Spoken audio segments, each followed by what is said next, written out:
When Donald Trump walked back into the Oval Office on January 20, 2025, he didn't waste a single second. Within hours of taking the oath, he shattered records. 26 executive orders signed on day one. That's more than any president in American history on their first day. But this wasn't just about breaking records. This was about reshaping America from the ground up. Think about it. In the time it takes most people to settle into a new job, Trump had already begun dismantling the previous administration's legacy and implementing a vision he'd promised on the campaign trail. By the end of his first year, he'd signed 225 executive orders. To put that in perspective, that's the highest single-year total since Franklin Roosevelt in 1933, during the Great Depression. But let's talk about what actually changed, because the numbers tell only part of the story. The border became ground zero for the most dramatic transformation. Trump declared a national emergency at the southern border, invoking powers that allowed him to redirect military resources to immigration enforcement. 15,000 troops were ordered to the border, not to fight a foreign enemy, but to secure America's southern frontier. He reinstated something called the Migrant Protection Protocols, which forces asylum seekers to wait in Mexico while their cases are processed. The CBP One app, which had allowed migrants to schedule appointments at the border, was shut down immediately. Existing appointments were canceled. The message was clear: the catch-and-release era was over. Then came the birthright citizenship order. This one sent shockwaves through the legal community. For over 150 years, the 14th Amendment has guaranteed that anyone born on American soil is a citizen. Trump's executive order challenged that. It denied citizenship to children born in the United States if both parents were undocumented, or if one parent had temporary legal status and the other wasn't a citizen or permanent resident. Multiple courts immediately blocked this order, calling it unconstitutional. The Supreme Court is now set to decide the case in 2026. But the immigration orders kept coming. Expedited removal was expanded dramatically. Previously, this fast-track deportation process only applied to people caught within 100 miles of the border and within 14 days of entry. Under Trump's order, it now applies to anyone who's been in the country less than 2 years without proper documentation. No immigration court hearing, no judge, just removal. Safe spaces disappeared. For decades, immigration enforcement had generally avoided certain places: schools, churches, hospitals. These were considered sensitive locations where people could go without fear. Trump's orders eliminated these protections. ICE agents could now conduct arrests anywhere. The policy even extended to people who help undocumented immigrants. The executive orders called for criminal charges against those who aid the stay of someone living in the country illegally. Think about what that means. A church offering shelter, a neighbor providing food, a family member giving someone a place to stay, all potentially criminal acts. Travel restrictions came back with force. Trump reinstated and expanded the travel bans from his first term, which the Supreme Court had previously upheld. The new orders restricted entry from 17 countries including Afghanistan, Iran, Libya, Somalia, Syria, and several others. The administration argued these countries lacked adequate vetting systems, posing security risks. Here's something that shocked many. Trump introduced secondary tariffs on countries that trade with Venezuela. If your country buys Venezuelan oil, you face a 25% tariff. This wasn't just about Venezuela anymore. This was about controlling global trade networks. The results?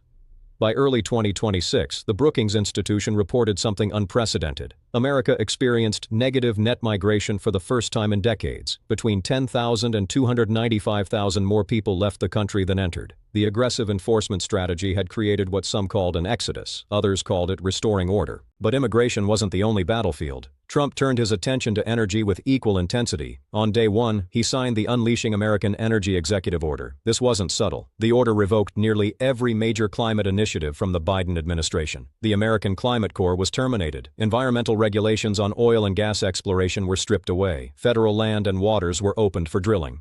The Alaska National Wildlife Refuge, protected for decades, was opened for oil exploration. Offshore drilling in the Arctic and Atlantic was greenlit. The Dakota Access Pipeline, which had been blocked, was cleared for completion. Trump declared a national energy emergency, using it to fast-track permits and bypass environmental reviews. Here's where it gets interesting. Trump didn't just want to drill more oil. He wanted to fundamentally change how energy projects get approved. The National Environmental Policy Act regulations were gutted. Environmental impact statements that used to take years could now be completed in months, sometimes weeks. The goal was clear: remove every regulatory barrier to energy production. Coal, which the previous administration had tried to phase out, became a priority again. Trump signed an order to reinvigorate the coal industry, calling it Beautiful Clean Coal. The Department of Energy issued emergency orders to keep coal plants online that were scheduled to close. More than 15 gigawatts of coal power generation was saved. keeping older plants running despite their higher emissions and costs. The administration even connected coal to artificial intelligence. They identified regions where coal infrastructure could power AI data centers, arguing that the massive computational power needed for AI required reliable baseload power that coal could provide. Nuclear power got a boost too.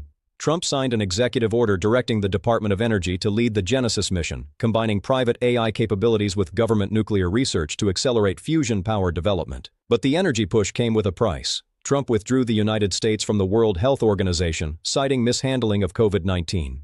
He pulled out of the Paris Climate Agreement for the second time. International cooperation on climate change ground to a halt. America was going it alone. The administration even took aim at state climate policies. An executive order directed the Attorney General to identify state laws that burden energy development. California's vehicle emission standards, New York's climate regulations, state-level carbon taxes, all were targeted as potentially unconstitutional federal overreach. The Department of Justice began preparing lawsuits against states. Now let's talk about what might be the most economically disruptive change: tariffs. April 2, 2025 became known as Liberation Day. Trump stood in the Rose Garden and declared it one of the most important days in American history. He signed an executive order imposing what he called reciprocal tariffs on virtually every country in the world. The logic went like this: America has a massive trade deficit. Other countries charge higher tariffs on American goods than we charge on theirs. To fix this imbalance, Trump would impose tariffs equal to half of each country's trade surplus with America. The result? Tariff rates ranging from 10% to over 40% on imports from different countries. China faced some of the highest rates, fluctuating between 20 and 54% depending on negotiations. The European Union initially faced 50% tariffs, though this was later reduced to 15% after intense negotiations. Canada and Mexico got hit with 25% tariffs, blamed partly on fentanyl trafficking and illegal immigration. The tariffs didn't stop at traditional goods. Trump imposed a 100% tariff on foreign films, aiming to force Hollywood production back to American soil. He threatened Apple with 25% tariffs if they didn't source iPhone components domestically. Even Chinese shipping vessels faced new fees of $50 per net ton. Here's where the legal system pushed back hard. In May 2025, the Court of International Trade ruled that Trump had exceeded his authority under the International Emergency Economic Powers Act. The court said the emergency he declared over trade deficits had no rational connection to imposing tariffs. The ruling was stayed on appeal, but in August, the Federal Circuit Court of Appeals agreed. Trump had overstepped. The case is now headed to the Supreme Court with arguments scheduled for late 2025. Despite the legal challenges, the tariffs remained in effect during the appeals process. The economic impact was immediate. Consumer prices on imported goods jumped. Retailers warned of price increases ranging from 10 to 40% on everything from electronics to clothing to furniture. But Trump argued the tariffs were working. Within months, he announced trade deals with multiple countries. Japan agreed to a framework that reduced their tariff to 15% in exchange for commitments to buy American goods. The United Kingdom struck a deal. Switzerland and Liechtenstein negotiated exemptions for certain products. The European Union made the biggest commitments. According to Trump, they agreed to purchase $750 billion in American energy and invest $600 billion in the U.S. economy. European officials quickly clarified that these weren't legally binding government commitments, but rather projections of potential private sector activity. Poll numbers told a difficult story. A Reuters poll in April found that 73% of Americans expected prices to rise because of the tariffs, and 57% opposed them. Trump's approval rating dropped following the Liberation Day announcement, but the administration pressed forward, arguing that short-term pain would lead to long-term American prosperity. By November 2025, Trump modified the tariff strategy, exempting certain agricultural products that aren't grown in the United States. The administration had collected enough data to see what was working and what was causing unnecessary economic damage. The tariff policy became more targeted, more surgical. But perhaps the most profound changes came to the federal government itself. Trump signed an executive order bringing back Schedule F, a policy from his first term that reclassified career civil servants as political appointees. This meant thousands of federal employees could be fired without cause, stripped of civil service protections. The goal was to ensure loyalty and remove what Trump called the deep state. A hiring freeze went into effect immediately.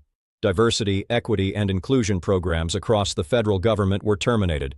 Offices were shut down, training programs canceled. The administration argued these programs were discriminatory and unconstitutional. Trump even pardoned nearly all 1,500 people convicted of crimes related to the January 6 Capitol riot. He called them hostages, victims of political persecution. An executive order directed the Attorney General to investigate the Justice Department and FBI for what Trump termed the weaponization of federal law enforcement against his political opponents. The Department of Government Efficiency, led by Elon Musk, was created to dramatically reduce the federal workforce. Thousands of positions were targeted for elimination. Entire agencies were reviewed for potential shutdowns. Here's something that flew under the radar. Trump ended the de minimis exemption globally. This was the rule that allowed packages valued under a certain amount to enter the country duty-free. It primarily affected small shipments from China sold through platforms like Temu and Shein. By August 2025, every package coming into America faced tariffs and customs inspections. The volume overwhelmed shipping companies. Several European postal services temporarily suspended deliveries to the United States because they couldn't handle the new requirements. Now, what does all this mean? We're watching the most aggressive use of executive power in modern American history. Trump signed 226 executive orders in his first year back in office. That's more than 6 times what Barack Obama averaged annually. It's more than 6 times what George W. Bush averaged. The strategy is clear. Use executive authority to the maximum extent possible. Dare critics to challenge it in court and keep the changes in effect during the lengthy appeals process. Even when courts strike down orders, the impact has already been felt. The bureaucratic momentum has already shifted. Take birthright citizenship. Yes, it's blocked by courts. But the order sent a message. It shaped the immigration debate. It influenced how ICE agents approached their work. It changed the calculation for people considering whether to come to America. The same pattern applies to tariffs. Even with courts questioning their legality, Trump has already negotiated multiple trade deals. Countries have already changed their behavior, desperately trying to avoid the economic pain of sustained tariffs. The legal uncertainty became leverage. Critics call this authoritarianism, an end run around Congress, a threat to democracy. Supporters call it keeping promises, draining the swamp, putting America first. The reality is probably somewhere in between, but the scale is undeniable. What we're seeing is a fundamental test of American governance. How much power does a president actually have? Can executive orders substitute for legislation? What happens when the courts and the executive branch are at odds, but the executive ignores preliminary injunctions and keeps acting? These aren't academic questions anymore. They're playing out in real time. Immigration has been reshaped. Energy policy has been reversed. Trade relationships have been upended. The federal workforce has been gutted and rebuilt. And here's the thing, this is just year 1. Trump has 3 more years. The Supreme Court will hear multiple cases challenging his authority. Congress could pass legislation limiting executive power, or they could codify some of these changes into law. What happens next will define not just Trump's presidency, but the presidency itself for generations to come. Because every future president now has a roadmap. They've seen how far executive orders can go. They've seen what's possible when you push the limits of presidential power. The executive orders aren't just changing policy, they're changing the American system of government. Whether that's for better or worse depends on who you ask, but that it's happening is beyond dispute. This is the new reality. This is what governance looks like when executive power meets political will meets a divided nation. And we're all watching to see what comes next.